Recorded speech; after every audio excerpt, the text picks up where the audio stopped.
ఆయన్ని సందర్శించవచ్చు, ఆయనకి నివాళులు అర్పించవచ్చు, అందులో ఏం అనుమానం లేదు. కానీ ఏ రోజు కూడా ముద్రగడ గారు అధికారం వెనకాల పరిగెట్టినటువంటి మనిషి కాదు, అటువంటి స్వభావం కలిగినటువంటి వ్యక్తి కాదు.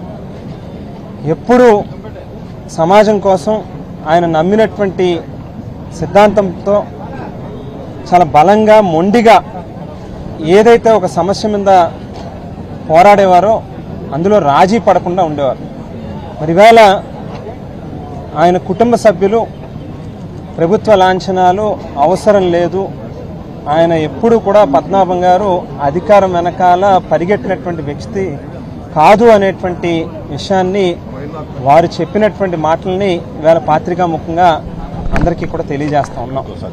ఎందుకనంటే ఆవేళ పద్మనాభం గారిని చాలా రకాలుగా వేధించి ఇబ్బందులు పెట్టి అనేక రకాలుగా ఆయనను అవమానించి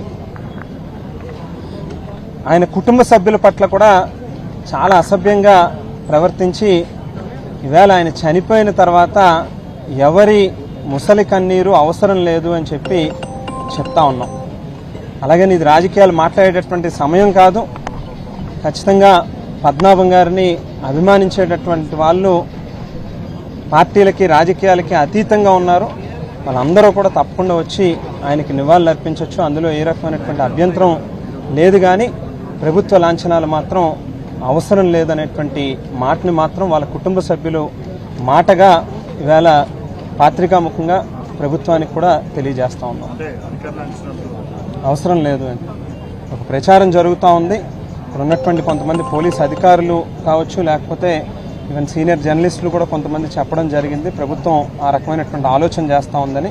ఆయన ఎప్పుడు అధికారం వెనకాల పరిగెట్టలేదు, ఎప్పుడు ప్రజల తరపునే ప్రజల పక్షాన ఉన్నాడు. ఈవేళ కూడా అదే రకంగా ప్రజల మధ్యలోనే వారిని అభిమానించేటటువంటి వారి మధ్యలోనే వారి చివరి క్షణాలు కూడా గడుస్తాయి తప్పితే ప్రభుత్వపరమైనటువంటి లాంఛనాలు అవసరం లేదు. ఆయన ఎప్పుడు అధికారం కోసం వెంటబడలే, ఆయన అధికారాన్ని వదిలేసుకున్నారు. చాలా సందర్భాల్లో మనం చూస్తే చాలా తృణప్రాయంగా ఆయనకు ఉన్నటువంటి పదవులను కూడా వదిలేసాడు తప్పితే ఎప్పుడు అధికారం కోసం వెంటబడలే.